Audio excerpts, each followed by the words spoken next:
ফেলতাছেন। আপনি আপনি নিজে একটা নির্লজ্জ বেহায়া বেলাজা। কি আমি নির্লজ্জ? তুই নির্লজ্জ, তোর 14 গোষ্ঠী নির্লজ্জ। হ্যাঁ তুমি এই কথা না, পরীক্ষা ফেল করছ আর বড় বড় কথা। বাবা তোমার অসংখ্য ধন্যবাদ, তোমার সিস্টেমটা কাজে লাগছে।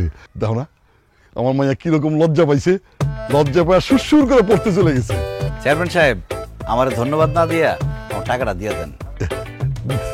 মানুষের লজ্জা দেওয়া আমার কাজ। এই না আসসালামু আলাইকুম। আমি তাহলে আসি। হ্যাঁ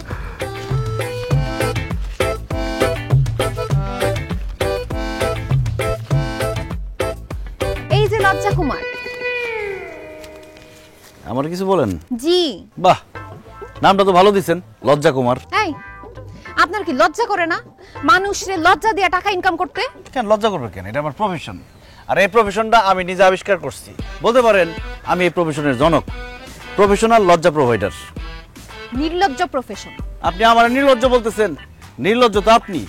পরীক্ষা আসছে, পড়াশোনা করেন নাই, ফেল করছেন, আবার বড় বড় কথা বলতেছেন। বাপের মুখে তো চুনকালি মাখছেন। যদি পাস করতেন তাহলে তো বাপ এরকম সবার সামনে লজ্জা পাইতো না। দেখেন আপনি কিন্তু লিমিট ক্রস করে ফেলতাছেন। আপনি আপনি নিজে একটা নির্লজ্জ বেহায়া বেলাজা। কি আমি নির্লজ্জ? তুই নির্লজ্জ, তোর 14 গোষ্ঠী নির্লজ্জ। হ্যাঁ তুমি এই কথা না, পরীক্ষা ফেল করছ আর বড় বড় কথা। হ্যালো, হ্যাঁ দোস্ত কি অবস্থা বল? দোস্ত আমি ইন্টারভিউতে টিকে গেছি, আমার চাকরি হয়ে গেছে। কংগ্রেচুলেশনস দোস্ত। দোস্ত আমার রোল নাম্বারটা দেখ না, তোর পরেই তো আমি ছিলাম। আচ্ছা দেখতেছি। হ্যাঁ হ্যাঁ দেখ দেখ। লিস্টে তোর নাম্বারটা নাই দোস্ত। আমারটা নাই? আমার মনে হয় তুই ফেল করছস।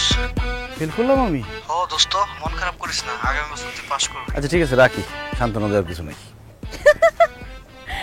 কি ফেল মারছেন? এখন কেমন লাগতেছে? কবি বলছেন বন্ধু যখন বেকার থাকে তখন একটু খারাপ লাগে, কিন্তু বন্ধু যখন নিজের থেকে ভালো চাকরি পায় যায় তখন আরো বেশি খারাপ লাগে। আপনার এখন খুব খারাপ লাগতেছে তাই না? আপনার বন্ধু একটা চাকরি পেয়ে গেল আর আপনি চাকরি না পাইয়া এইসব বুজুম বাজুম কাম কইরা ইনকামের দান্দা করতেছেন। আমার কাছে যদি বাদ্য বাজনা থাকতো তাইলে এখন আমি ফেলের বাজনাটা বাজাইতাম আপনার জন্য। তাই সুখবরটা আমি দিয়ে দিই। সুখবর সুখবর সুখবর, আপনাদের প্রফেশনাল লজ্জা প্রোভাইডার আতিক সাহেব ওরফে ফেলুদা ফেল মারছে। এই মেয়ে চুপ করো, ফালতু মেয়ে কোথাকার। এই চাকরির পরীক্ষায় ফেল করা এটা কোনো বড় ঘটনা?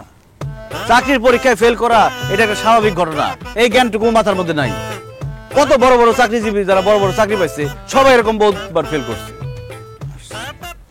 শোনো, আমি যে চাকরির পরীক্ষায় ফেল করছি এটা মানে আমার সাকসেসের পিলার গড়া হয়েছে, আর তুমি যে পরীক্ষায় ফেল করছো তার মানে তুমি পিলারের নিচে চাপা খাইছো। এখন বনে বাজারে না ঘুরে যাও, বাড়িতে যা পড়াশোনা করো, পরীক্ষা পাস করো, বাদে মেয়ে ছেলে কথা।